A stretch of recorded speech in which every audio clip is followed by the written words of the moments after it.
Hey guys, and welcome to the last lesson in this section on brand identity. This lesson is going to be about business statements. Because did you know that having a perfectly crafted mission statement is just as important for your business as things like your brand's fonts, colors, and logos?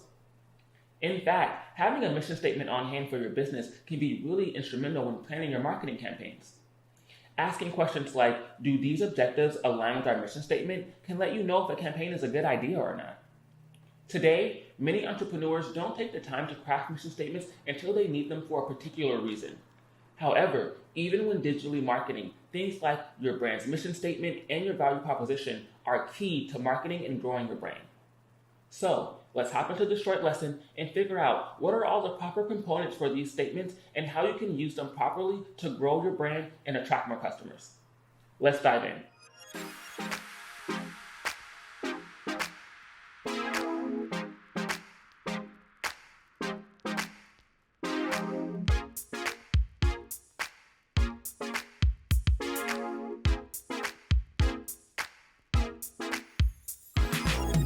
All right, guys, we've made it into the last lesson in this section. And today we're going to be talking about mission statements and value propositions and learning how we can craft some of these statements for your business and how you can use them for your brand. So, in this lesson today, we'll start off talking about mission statements and learning how to craft a perfect mission statement along with what kind of things go inside of a mission statement. We'll talk about value propositions and we'll learn how to focus on the things that set your brand apart. And then we'll talk about purpose. And no, we're not getting deep today. This isn't life purpose. We'll talk about how you can use your value proposition and mission statements on your online channels and marketing campaigns. To make sure we're prepared for the lesson today, we'll start off by talking about what is a mission statement. And a mission statement is a short summary of why an organization exists. It identifies the goals of its operation and may include things like the kind of products and services you provide, the primary customers, or the geographical region of operation. I have one more for you guys. Let's talk about what is a value proposition. This and mission statements get mixed up quite often, and you'll see why. Because a value proposition makes the benefits of a company's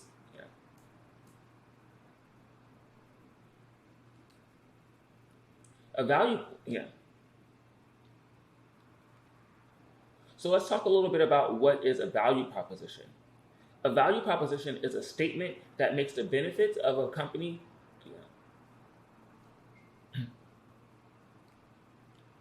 So let's talk a little bit about what is a value proposition. Now, a value proposition is a statement that makes the benefits of a company's products, services, or features clear and attractive to the consumer. And you can see how some things are kind of similar between a value proposition and a mission statement. So let's take a deeper look at both and figure out what goes in each and how they're separate.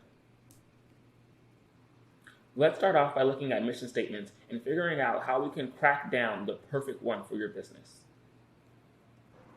When I'm consulting with businesses and we're working on branding, one of the common questions that come up is what sort of things should be included inside of a mission statement.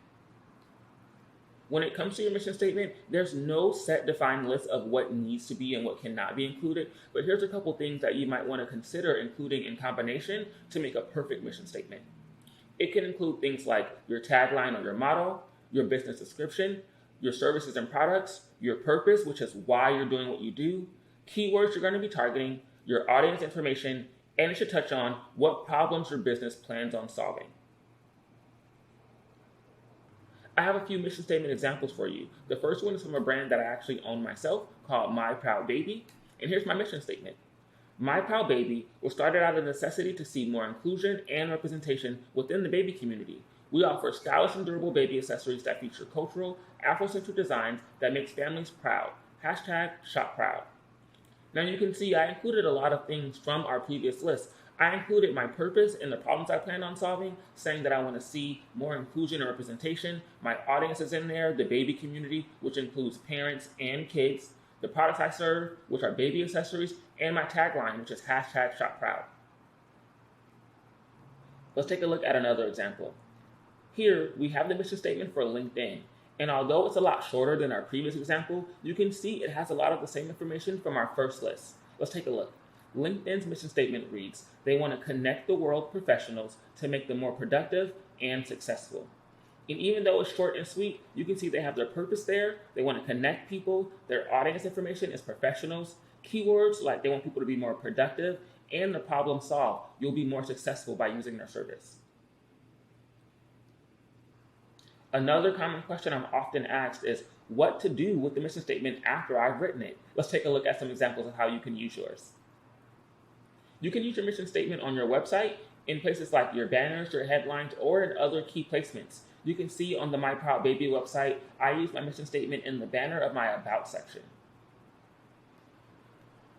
You can use your mission statement in social media. It's perfect for your bios on your Facebook, Instagram, LinkedIn, or any business page that you have. You can see on My Proud Baby's Facebook, I just pretty much did a copy and paste of my mission statement, and it's perfect for that area.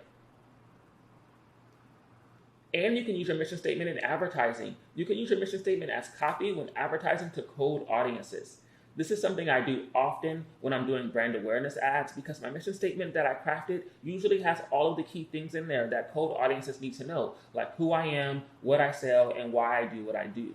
This isn't something that I would do for, let's say, a conversion ad or something that's based in driving traffic to my website. But if I'm trying to just let people know and establish a presence around a brand, the mission statement is perfect for that. Now that we have a better understanding about mission statements, let's take a look at value propositions and learn how you can craft them for your business and use them to attract customers. Before we move on, let's take a quick second to remind ourselves what a value proposition is. And now a value proposition is a statement that makes the benefits of a company's products, services, or features clear and attractive to the consumer. And it goes a little bit deeper than saying something like, my glasses are cool, or my glasses help block out the sun. So let's take a look at what makes a perfect value proposition. When it comes to a value proposition, there's a couple things that it should explain. It should explain what is the product or service, what are the benefits, who is it for, and what makes this different from the competitors. I like to call these our qualifying questions. Let's take a look at my brand, My Proud Baby, and how it stacks up to our value proposition qualifying questions.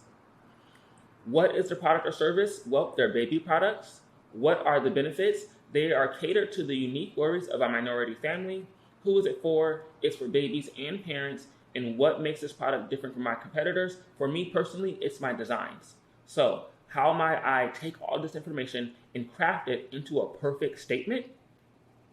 And that question is the perfect time for a class activity. So before I show you my value proposition, I want you to go back to the qualifying questions and answer them for your brand or another popular brand, and then use those answers to craft the perfect statement to entice and attract your customers.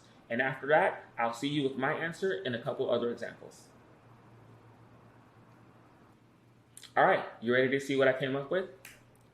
My Proud Baby is a baby company designed with your baby in mind. You can see I took some of the things from my answers, a baby company, my designs are what make me unique, and that my minority customers are a focus. Now, I didn't say it's designed for Black babies or minority babies, but that your is capital, and when that's partnered with my marketing, things like African American kids and moms, they'll know exactly who this is for. We'll take a look at another example. Uber. Now, Uber's value proposition is that they are the smartest way to get around. And that says a lot about their competitors without saying a lot at all. Who's their competitors? Well, Lyft for one, taxis, and also you and your friends. When you drive your own car, you're competing with Uber. But they're telling you right now, they're better than all of those things. Why take Uber? Because it's the smartest way that you can get anywhere. I got one more for you guys. Apple.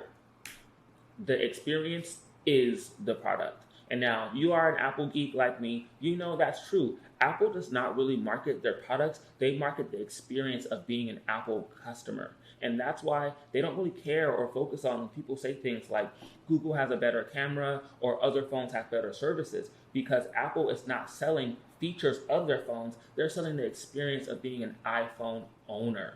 That is a value that none of their competitors can touch. They may be able to come up with better phones, better features, better megapixels in their cameras, but they can never beat the experience of being a unique customer of a brand. And Apple markets that like nobody else. And just like that, we've made it not only through this lesson, But through this section, and in this lesson particularly, we covered mission statements, value propositions, and I showed you guys a little bit how you can start using them in your brand. So, as always, I hope you learned something. I hope you had a little bit of fun, and I hope you see you for our next lesson, which is also a new section, and that's going to be all about moving through the conversion funnel. Yep, we're getting there, kids. So strap on your seatbelts, and I'll see you in the next lesson.